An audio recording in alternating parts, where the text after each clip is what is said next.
Hello and welcome to Chit Chat and All That with me, Amanda Prowse. And me, Penny Dommett. Thank you for joining us yet again for your weekly dose of kitchen chatter. What are we going to say then? Kitchen chatter. Kitchen chatter. Yes, Oh, I like that. Talking about all the things that we usually discuss around the kitchen table. Pull up a chair. I was going to interrupt you then, Pen. I'm so sorry. That was okay. really rude. That's okay. I went off piece. You did went off bit. That's the trouble, you see. I wasn't like looking a at bit you. Off piece. I do, yeah. Hello. No, yes, do pull up a chair. A lovely time to chit chat and listen while you're busying, taking a moment to just unwind and join us for all the usual claptrap and babble. Yeah, we do talk a bit of nonsense, don't we? A little bit of nonsense, Pen. I'm really sorry. No. I mean, we ought to get, I feel I should have a list of questions because I constantly, when I'm reading books, think, that's interesting. I wonder how that author knew how to do that. That's interesting. I wonder why they did that. I mean, I'm sure some people must do masses of research. Oh, gosh, yeah. Literally years of research. Yeah, probably.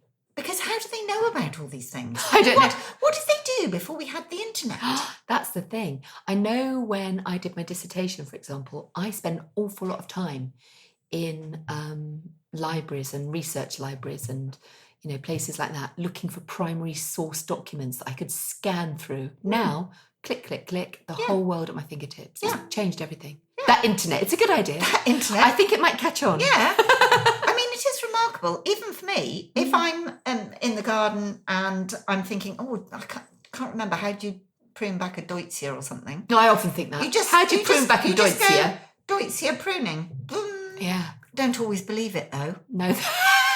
Don't always believe it. That's so you, Pen. I know. I love that. I know. Definitely not. No, that's good. I've had a bit of a week, Pen. Oh, no. Why? I want to ask you a question, actually. Do you know how to change a tyre, look after your car? No, because I think I'd be a bit dangerous if I thought I knew something about the car and I didn't. Exactly right. Yeah. My gosh. So I remember back in the days when cars were basically made of cotton reels and rubber bands and my dad could fix it on the driveway. Yes. Happy days, all good. Copy of a Haynes car manual, open it up, find the spot, replicate, all done. Yes. Always came into for lunch, covered in Cortina oil, juice, and God knows what. My dad had a Cortina. All dads had a Cortina pen. My dad used to fix it wearing an Aran jumper that my nan had made him. Things like that. Well, I'll just get under the car, won't matter what I'm wearing. It was I can remember the rows now, 150 years ago. And I used to have a little Fiat, a Fiat 126 it was called. And it was basically, we used to call it an OXO cube. It was a tiny little forerunner to the Fiat 500, but square. And we had two, in fact, a yellow and a red one. We used to call them chicken and beef OXO. They were great. And I used to be able to look after that engine because it was basically a motorbike engine. So I could replace the fan belt, I could do the oil. No. Oh, Penny, it's so basic. I mean, this is not that I have skill. It was incredibly basic. Plus, we lived in the middle of nowhere in North Yorkshire, and I'd be driving across the moors often at 3 a.m, no phone, no lights. You've got to be able to do something because otherwise you're a bit stuck. In fact, I set my book, The Light in the Hallway, in the place where I used to live, and people were like, oh, it's so remote. And I'm like, yeah, tell me about it. Being a teenager up there, it was really good fun. But we digress. The other day I got in my car and I noticed the little genie lamp was on. Oh, yeah, the genie lamp. Didn't know what that was. I know that's oil. Well done. Yeah. I did not know that. Yeah. But I thought I must remind myself to ask Simeon, the guru, car guru, male soldier, what to do when my little genie lamp comes on. Can I just ask you to say guru again? Guru. Oh. What? You did it's not a pumpernickel moment. You did a guru. Did I? You did a guru. And I thought perhaps that's how they say it in India. Pumpernickel. Pumpernickel. Pumpernickel. Can you say the guru that ate the pumpernickel? The guru that ate the pumpernickel. See, you did it again. Did I? You've got a lovely way of rolling your I arm. worry about my pronunciation. I know. Pronunciation. Very nice. What? Subscribe. Well done, Pen. Anyway, sorry, we digress. So my little genie lamp came on and I thought, must remember to tell Simeon, but I forgot. Drove another couple 100 miles. Please don't judge me. And was driving down the lane, hit traffic, tractor, whatnot, cows, everything coming on the way. No, you didn't hit them. No. Came across them. That'd be bigger news. And I couldn't go backwards because I can't.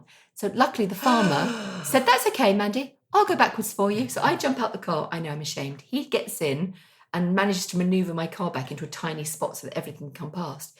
He said, oh, your little genie lamp's come on, you need to get oil. He didn't call it a genie lamp, but I knew what he meant.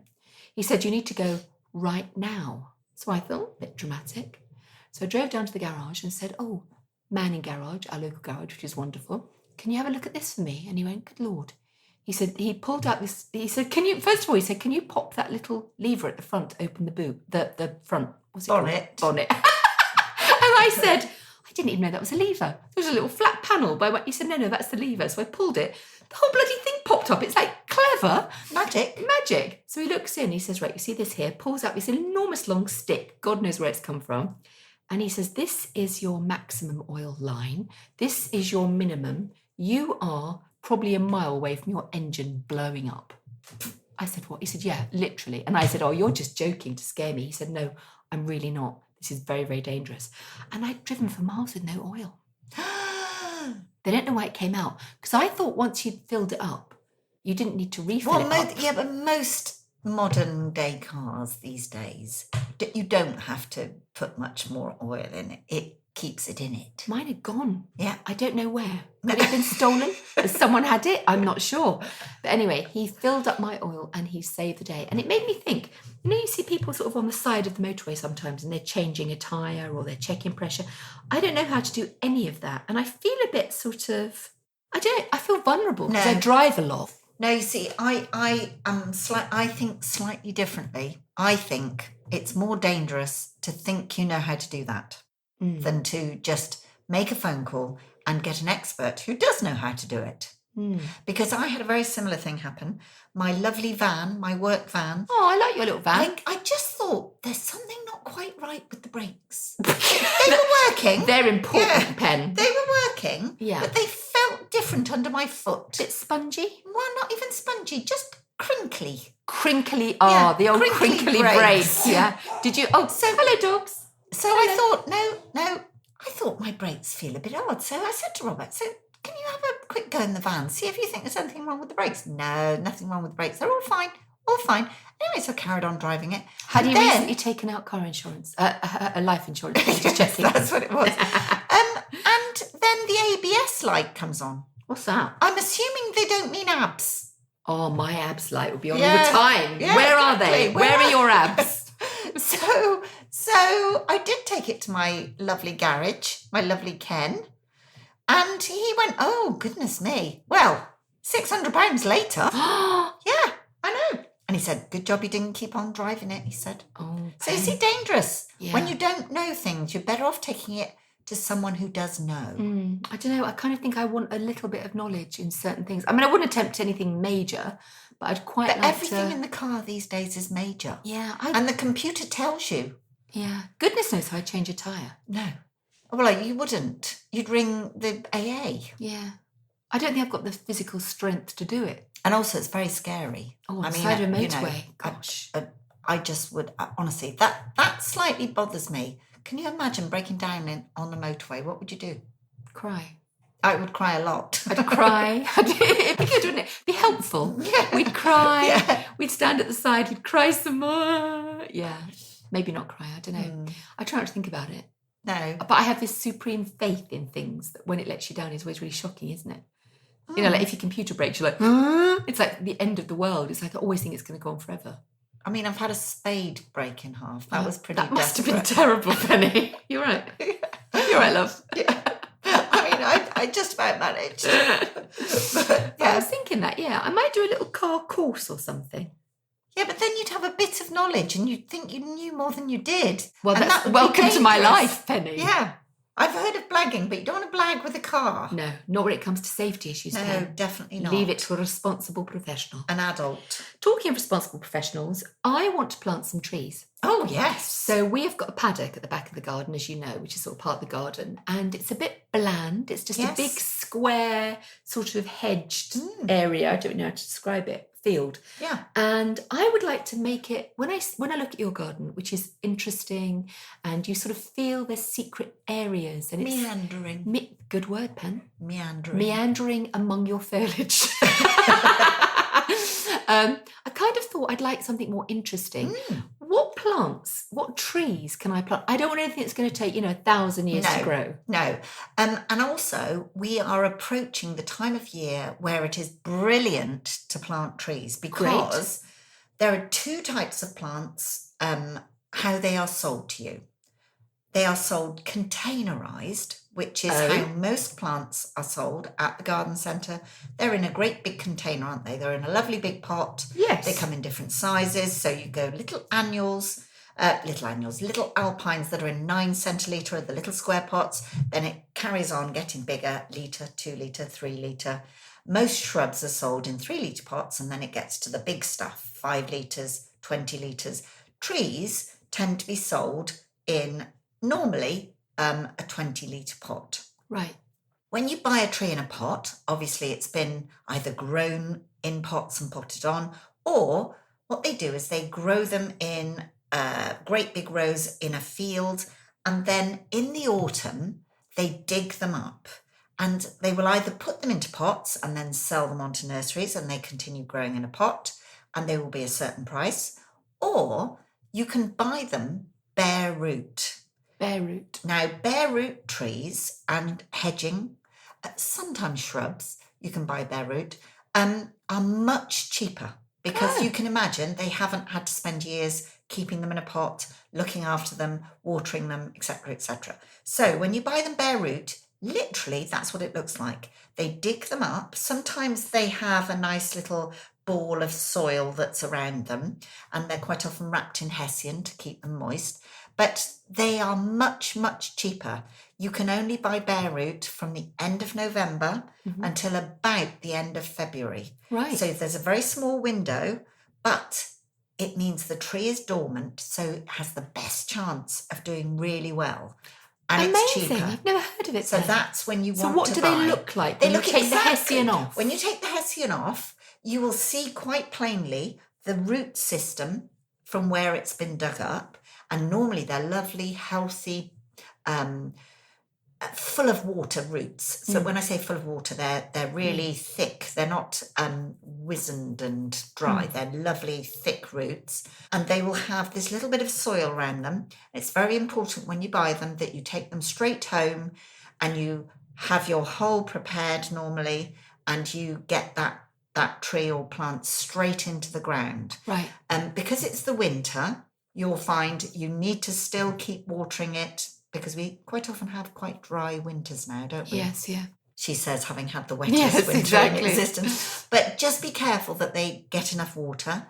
And you will, it basically looks pretty dead at this point, doesn't it? Yes. Most deciduous trees are going to look just... Can you remind me what deciduous is? Deciduous is a tree that loses its leaves in the winter. Yeah. Okay? It's even more difficult if you have an evergreen tree, because it's using a lot of energy keeping all those leaves on. So you have to look after it a little bit more. So when we get these trees for you, we'll do a whole section on planting trees, because it's really important that you prepare the hole, you use some nice root grow in the bottom, you backfill with very good quality stuff. But trees that you could put in a paddock, we need groups of trees. You don't want individual trees dotted around. I love a little cluster pair. Yes. I love how that looks. A little group. Things like birch. Birch is always wonderful in a little group. Is that silver birch? Silver birch. There are lots of different types of birch, but the two that I would probably recommend would be the native birch, which is Betula pendula. The clue is in the name. Our native birch has a slightly pendulous habit to it. Just the ends of it, but it has the lovely white bark.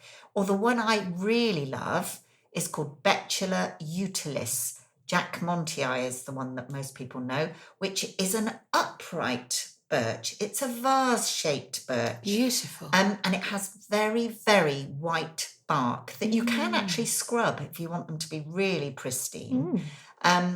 You know how you pick off bark? Yes. And it peels off. It's wonderful. But put into a group of 3, or if you've got a really big field, you can do a group of 5.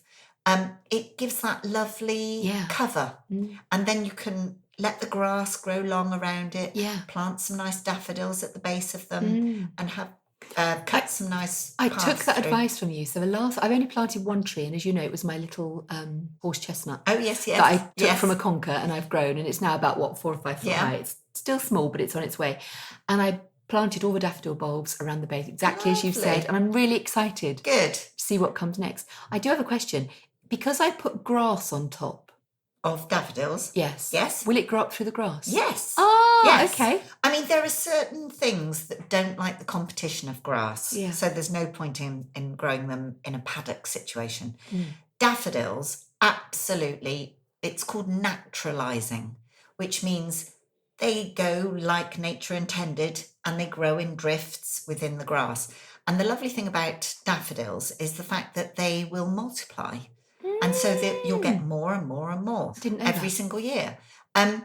Don't be tempted to put daffodils into your borders, because with daffodils, one very, very important thing is do not cut back the foliage once the flower heads have died. You know, the foliage tends to look a bit scruffy. Yeah, it falls over. Yeah, you're not allowed to cut that for at least 6 weeks. So I remember when I first moved in here, someone had very kindly planted a daffodil border up the front path from the gate to the front door. And I took your advice and I left them, and it killed me because they were flopped over. They look such a mess. And I just wanted to get rid of them because they'd fallen over. We've got like I don't know what the material is, like a, stone path. And I thought it's slippy, it's dangerous, it's a lot. Oh my gosh. Not the year after, but the year after that, we had double. Yeah. It was beautiful. Yeah. But that's the problem. Within grass, they look fine because you don't really notice them. The grass grows up. You don't notice the dying leaves.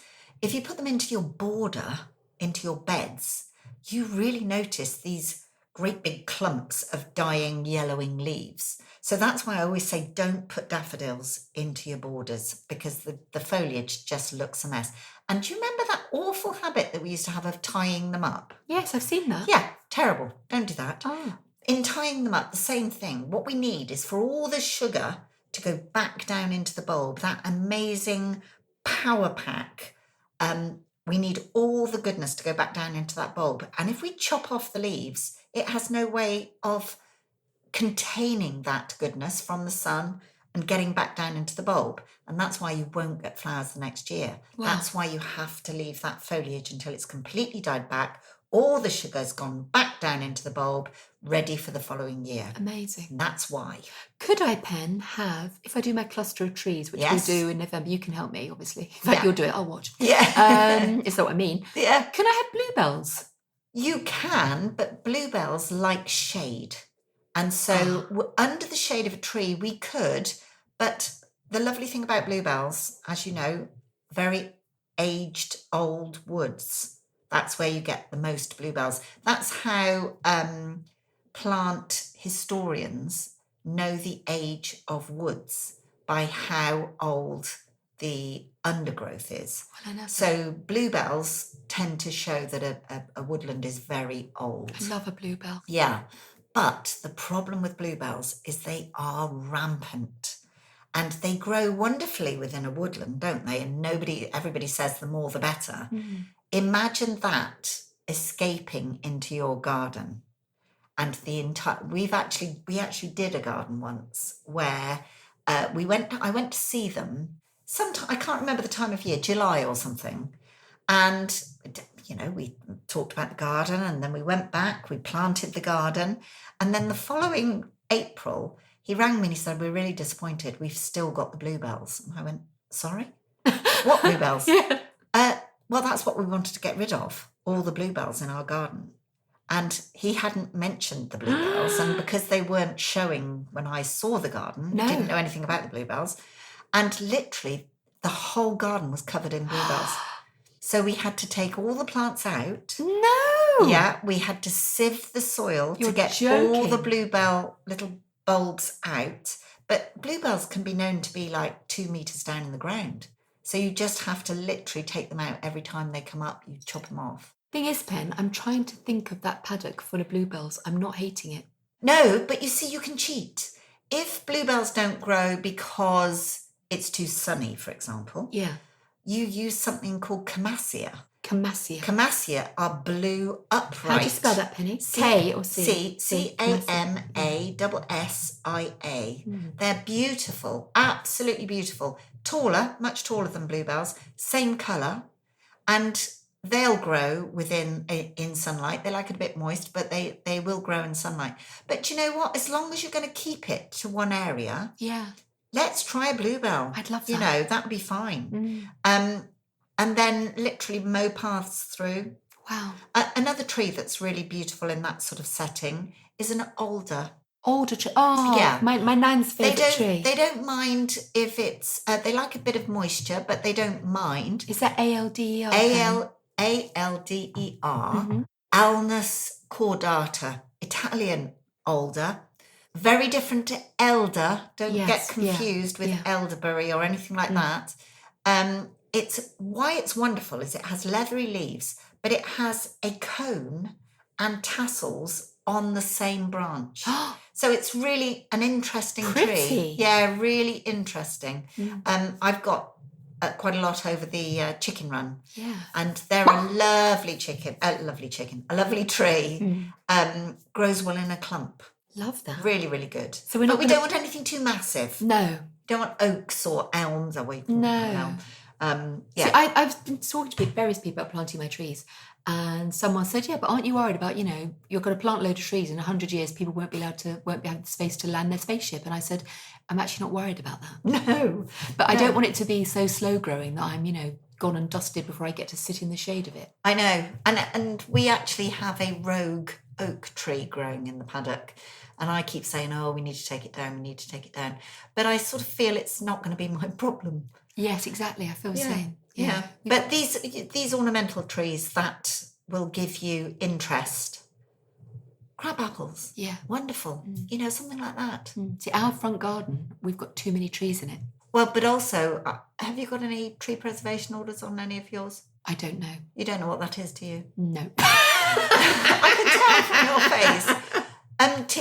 We have within Bristol, if we ever do work in Clifton, anywhere near the centre, you've got to be very careful. Tree preservation orders are imposed by councils to protect important trees. That's wonderful. It is wonderful.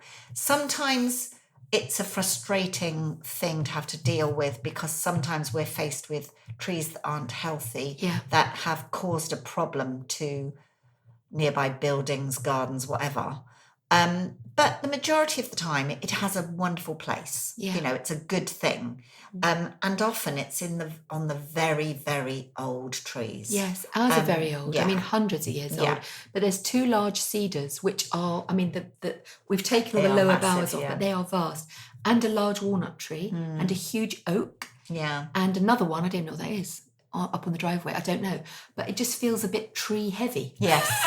Yeah, it does. And also you have a beautiful front of your house, so it's a bit of a shame because it can't really be seen. No, quite nice and private. Then. Yes, it is. But what tree would you remove? And could you do it? And it would feel terrible because they're so old and I think unique. The first thing has to be you have to check that none of them have got a preservation order on them. Because even though you're out in the countryside, sometimes they do have, for various reasons. I like that though, Pen. It's good that they do, protect trees. I know nearby where your parents have just moved to, a lot of those trees have preservation orders on. So when they built any sort of new housing within a small town, they make sure that those trees can't be got rid of. I think that's really good. Yeah. Yeah. It's a weird one, isn't it? Downsizing. I was thinking about asking you about that. My parents have downsized twice and it's taken a real emotional toll on them. They're very happy. They love where they've moved to. It's perfect. It's manageable. And I really get the appeal of having somewhere you can sort of potter in easily, maintain easily, keep clean easily, all that stuff. But it kind of feels like, I don't want to say it really, but it's almost like it's your last address. It's a funny one. But isn't our last address the last address for everyone? Yes. At some point. I suppose it is. It is.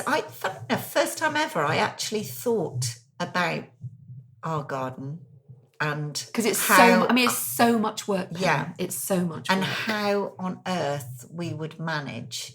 And whether it could all just be put back to grass, which of course it can. That's the good thing about plants. What would happen then if you just, I mean, literally, it's good, just for interest, if you stopped doing what you do, your daily kind of routine, which revolves around your plants, Yes, your it garden, does. your everything. It does. If you just stopped, what would happen and how quickly? It would become quite a mess quite quickly, but because I'm thinking Jurassic Park, you know, when they go back to that place at the end and there's vines growing over and they're eating a jelly. Is it like that? I think the paddock area, because we leave the grass to grow anyway, the problem you have, people often say, oh, look at that lovely wild area. If you actually let places go wild, the first thing that gets a grip are briars. Yes. And once they start growing up, and then you get things like the hedging material gets loose, so you get a lot of blackthorn, and it does become an absolute jungle. Sort of a thicket. Yeah, definitely. It doesn't just grow beautiful grasses and the odd poppy. That's what I think. In my head, it'd be lovely. A lot of nettles and things. But the point is, with that area, all the flower beds that we created for the cutting garden could all be put back to grass. Yeah. And as long as you've got somebody that you can employ to come and mow it all, I think that would be sort of fine, really. Manageable. Yeah, manageable. Yeah. But nearly always, do you know the sad thing is when we get clients who are getting older, it's always the garden that makes them think they need to move. Same with my parents. Yeah. Same with my parents. They were like, we've got this massive garden, and Yeah. it was quite a structured garden. It was tiered in places, and there was a winding path, and it was beautiful, but it was so much work that it was almost overwhelming. And then people fret, don't they? Yeah, they were. My dad he used to worry all the time, and it was, you know, they had a gardener because they had to, and it wasn't cheap, and it became a burden rather than a joy, or equal amounts of burden and joy.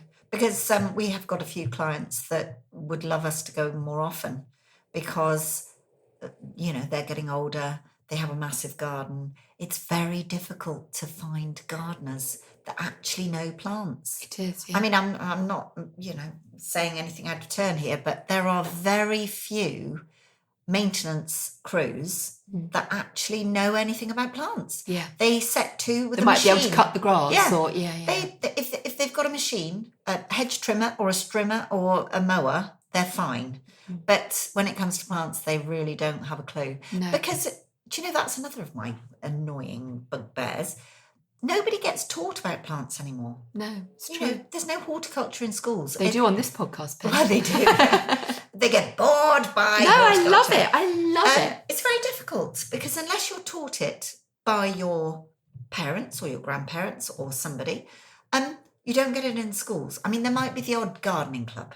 Yeah. Yeah, it's very difficult. It's not classed as something that's a career, really. Unless you can't academically. That's the sad thing. Unless I suppose you go to a horticultural college or something like that, but that's, you know, few and far later, between. isn't it? Yeah, totally. I remember when we were at school, we were given, this is back in, you know, the Victorian times, we were given a little patch of garden.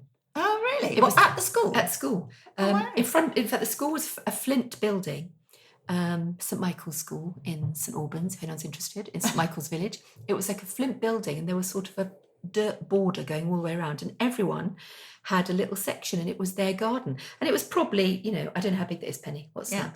What, a foot and a half? Foot and a half, a square, tiny. But we grew a little bit of vegetables, we grew a radish, we grew a lettuce, and we planted sunflowers, and it was amazing. That's amazing. It was really amazing. But there were I think we had, you know, 50 kids in the school. We could do it then. I know. So it was wonderful.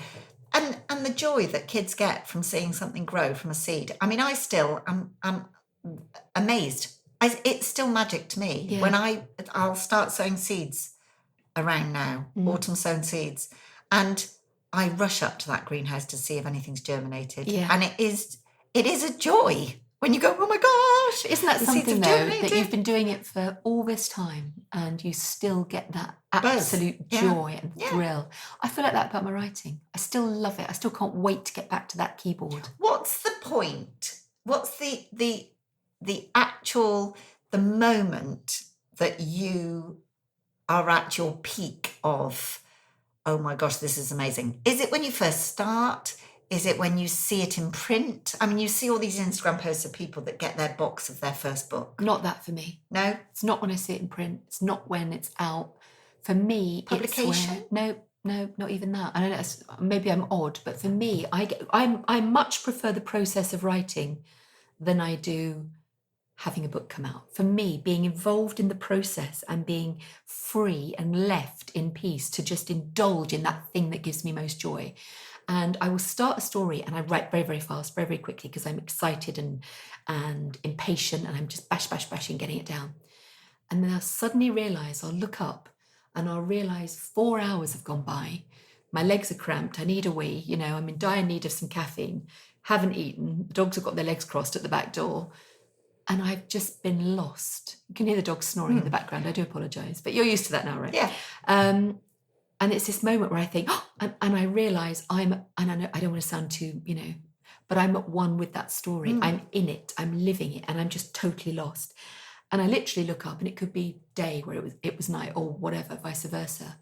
That moment when I get lost in it is my peak happiness. But because you write so differently to, I'm probably guessing, not that I know any other authors, but I'm probably guessing, because you write so differently to the I know I'm not normal. That's okay. Normal author.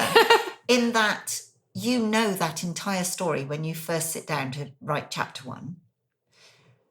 Most other authors, I can imagine, as the book evolves and they go, oh my gosh, I'm going to have Peter as the murderer and there's going to be this amazing twist. And I've just realised this is going to be the most fantastic ending. And that might be halfway through a book, mightn't it? Yeah, I suppose so, yeah. But for you, so that for them might be the, I've got it. Yeah. Eureka. Yeah. My book is fully formed. For you, because at the beginning, it's already fully formed. So it can't be that thrill. But it is, because it's almost like, it's like me saying to you, right, you are going to go on a trip to Norway. You're going to see a whale and the Northern Lights, as I recall from our last discussion, where you were very, very keen to mention your bucket list. It isn't a bucket list. And, we'll have a good time. We'll eat nice food. We'll get on a plane and come home. That's it. That's exactly what happens. But the way it feels for you. That's a good description. The way you're going to sample Good things, the way you're going to, hoover up that experience, the way it's going to change you as a person, and all the little things that are going to happen that you won't have planned or thought through or expecting. That's such a good example. Thank you, Pen. It is, isn't it? And it's it's how it fleshes out and how it makes me feel. That's, I think, the big thrill for me. That is really well described. Thank you. I can understand that.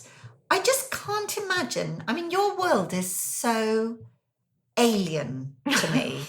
Apart from anything else, I can't imagine sitting still that long. I can't imagine you sitting still that long. I've already, we're just coming to the end of the episode, and I can already see you twitching. I'm twitching, aren't I? You're folding your hands. You're unfolding your hands. Twitching. You're bouncing. You're ready to go. Yeah. I would hate to have been your teacher. Yes, I used to get told off a lot. That surprises me. And I used to sit on my leg. You know how... Sounds weird. You know when you don't just sit one on leg an up. ordinary chair, I'd have one leg up and then I'd have the other leg up and they'd say, sit properly, Penelope.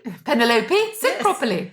But yeah, I do find it difficult to sit still. I had noticed. But then I suppose if you're lost in the moment, you're going to be writing. Your brain is not really connected, is it? No, it's exactly that. And I'm kind of doing whatever they're doing in the book. I mean, can you imagine if somebody said to you, right, okay, we have a task for you. I want you to write a book about this, this and this. I mean, you could do that. You could. Well, you could write about anything. I don't think I could let someone give me an idea. I don't think that would work for me, because I've actually had this conversation before. If someone said, in fact, I did have an editor once who said, I can't remember what it was, I'm seeing a fairground or whatever. And I thought, well, no, I don't work like that. I can't create a fairground scene in my head because it's not already there. It was almost like, I can't describe it, because it's so fixed and it's so complete. There's no room for what other people might like or want. It doesn't work like that for me. I just couldn't do it. It can only be, and when people say, what are you writing next? I say, I don't know. What's book 5 going to be? I have no idea. What did your publisher say when you went, no, I don't know what I'm doing next? They're used to it now. But it used to be, I now sign a contract and it's basically book 1, 2, 3, 4. But I don't name them and I don't give a synopsis because I can't. Because it might come to me 2 weeks before. I just absolutely don't know. But now, because I consistently produce them, they know I can and I will. And I never, ever miss a deadline, ever, for anything. But it must be a bit of a risk for them because they just don't know. Well, I mean, I think, They do now, but, at the beginning. But no, I just don't know. And people say, I always love that story that you tell about how you were found by your very first agent. Read Women Like Us if you've never read it. Yeah. It is really wonderful how they searched for you because you wouldn't answer your phone. No. And they said, "Oh, we may be interested in this in Poppy Day, but only if you can tell us that you've got another book that you can write." And you said, "I have 6." That's right. I bet you they did not believe you. No, and they said, "Well, can we see them?" And I went, "Oh, I haven't written them yet." "Where are they?" "Oh, just in my head." Dum, obviously. Yes. And that was an odd conversation. Yeah. I'm sure they didn't believe me. No, I'm sure they didn't. I bet they do now. They do now, yeah. Penny, thank you. I genuinely really enjoyed learning about. I'm particularly thinking about trees and planting. That's made me motivated. We'll put some photos up of trees. Yeah. And some suggestions. Yeah. Of the different types we can plant. So kind of November to February, you said is the window. November to February, bare root trees. I can definitely give you some names of really good nurseries that do really good bare root trees. Fantastic. Thank you, my love. As ever, love chatting to you. And we really appreciated your company today as well. Keep an eye out for our next episode, which, as I'm sure you know, drops every Friday from wherever you get your podcasts. Do tell your friends, follow us, and keep up to date on our Insta page, which is at The Chit Chatters. Thank you to our producer, Mason Wilkins, for again having to edit out the many giggles, fluffs, mistakes. We're not too bad, are we? Oh, I think we're getting better. We leave most of it in, don't we, Pam? Yeah, we do. I think we do, yeah. Until next time, take care. Bye-bye.